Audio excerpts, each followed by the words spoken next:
This is another attempt to show you parts of my games collection. Some of it is there at the moment.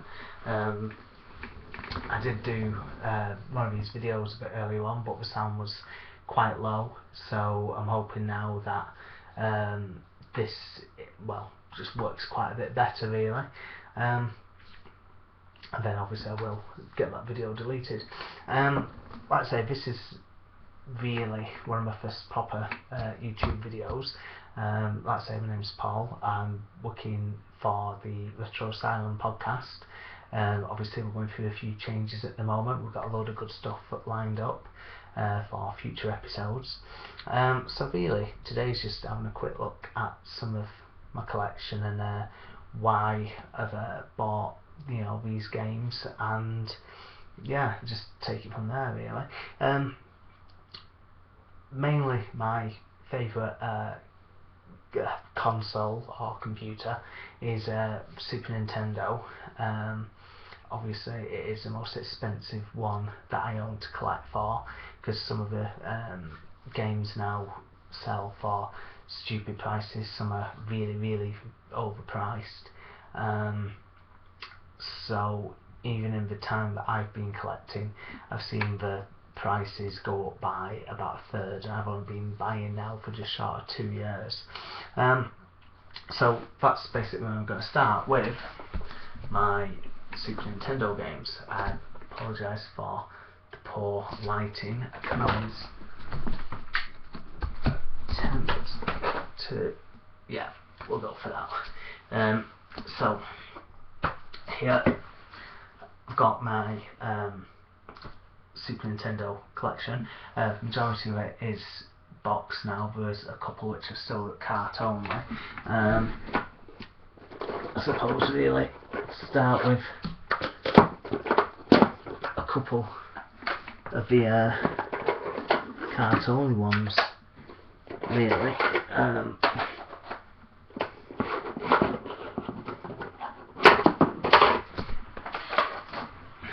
I'm not going to go through the entire thing.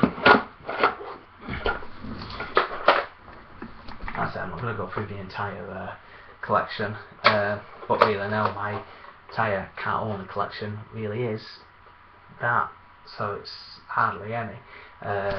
Obviously I want to get as many box games as I can, but for that you've really got to pay. So I've got, like say, my own Super Nintendo wish list, and bit by bit I do want to replace these carts and get box versions of them, like I've been doing with a few. Just for example, two that I do want to that's two that I do want to replace. I've got my converter of choice at the moment, the Action Replay Mark III. It's not boxed, but I think I paid about £10 for this a bit back, and I've never really seen the Mark III one. I've also got a boxed Action Replay 1, which obviously is quite old now. I think it came out roughly when the Super Nintendo did. So some games obviously don't run on it. Some of the games that I do want to get boxed: Bomberman 1, 2 or 3. Obviously Bomberman 3 costing a lot of money, but great game to have, if you've got like mates around or whatever. Still need to get myself a multi-tap down the line. Another great game, this one is one of my few American cartridges, Castlevania 4. I got this when I bought a boatload of games off someone at work. I had to keep hold of this. Great game, great music. I've never really been a massive fan of the Castlevania games, and I do remember playing this as a kid, Castlevania 4 or Super Castlevania, and it just gets better and better as the game goes on. Some great ideas, some great levels and everything. So it is just one of those sort of like must-own titles. This is one of my favourite games, Shadowrun on the Super Nintendo. Now I got this off eBay, like I was saying earlier on the poor sound quality video.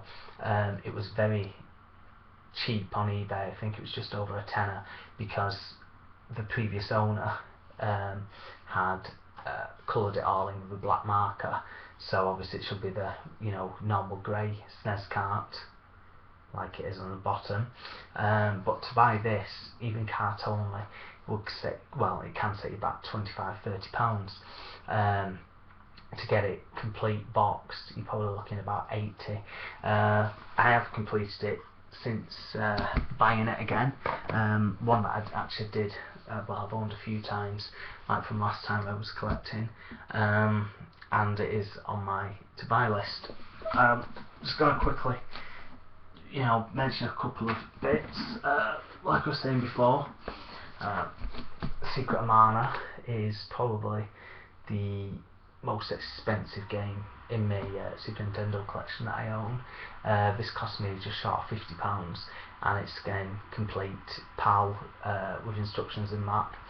The box is slightly battered, but it's not too bad for its age, and luckily I managed to get this as a local pickup, again off eBay, just a guy just down the road in Wigan.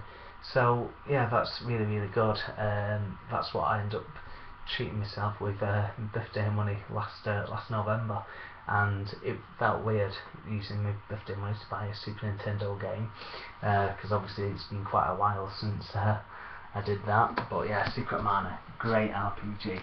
Now, the other things I mentioned earlier on, I'm not going to start pulling them all off the shelf right now.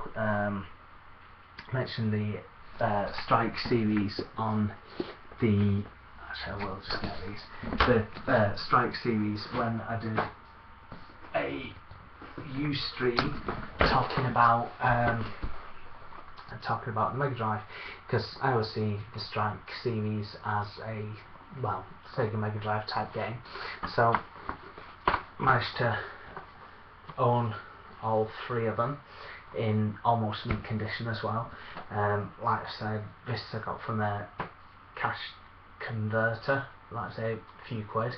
Jungle Strike off eBay on American, both of those really good condition, and Urban Strike managed to get from Play Expo in Manchester last year. That was, I think, £10, possibly 11, but those three there, they sent me that probably just short of £20, and they're in brand new condition. Well, Urban Strike especially, and Jungle Strike's not far off. So well, if possible, I'd have all my Super Nintendo games in that condition, but it just costs far too much money. I know, like I said, you can get the box protectors, but again, it's just then spending more money on the games. I mean, I do look after my stuff, so as soon as they're in my collection, they'll stay in good condition. Like I was saying before, obviously Super Nintendo, and then we've, like I said, we've got the PlayStation 2 stuff. Again, quite a few games here. I mean, things like that are great. Midway Arcade treasures, obviously, like loads of those like old retro games on, so obviously like Road Blaster, Smash TV, Gauntlet, Paperboy, Rampage, loads of hours spent on them, and then stuff like this as well, Sonic collections and stuff. When you're picking them up for £1 or two, if that, then they're always worth just picking up, really. That's another great retro compilation, Taito Legends 2. Obviously a few score and beat 'em ups that I'm a massive fan of. Puzzle Bobble 2, a few 1-on-1 beat 'em ups, Space Invaders, just loads of stuff to play on there. What I was saying before, I know, like I said, the sound was really low. That is a few of my Commodore 64 games. I have got a few more over on another shelf, but things like Magic Land Dizzy, Ghostbusters and Spellbound are the most recent additions, and I've just still not had time to obviously play them.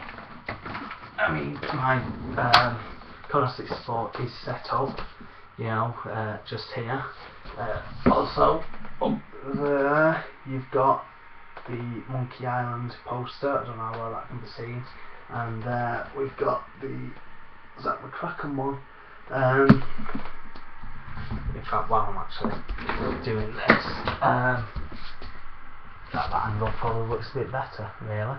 So yeah, that's actually the Monkey Island one, got frames and everything. Over there is Mega Drive games and some more Commodore 64, and down there underneath the TV is, this is so unprofessional, is the games consoles, so like Mega Drive, SNES, N64, Commodore 64 Power Pack. Yeah, sorry about that. Okay. And then we've got things like little Nintendo figures, a couple of the you know, gaming mugs and stuff. Down here we've got things like some DS games, original Game Boy, game that got mentioned fairly recently on Ustream, Rodland. Played this well through my Super Game Boy, which I've got down in the bottom row. That's really, really good, and absolutely love the Super Game Boy, because I think when it came out I wasn't too bothered about owning one, because obviously I just had the original Game Boy, but it's just such a nice bit of kit, and it's just playing those original Game Boys and a Game Boy game, sorry, on a bigger screen. And then, like I say, I've got my Zak McCracken on the Atari ST right next to Final Fantasy, which sadly I've not got an Atari ST at the moment to play it on.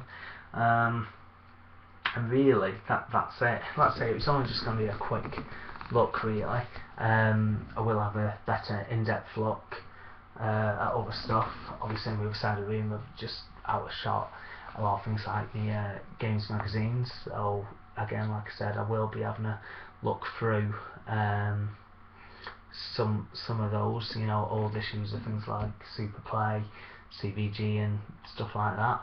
And yeah, I think that's everything. Alright, thanks guys.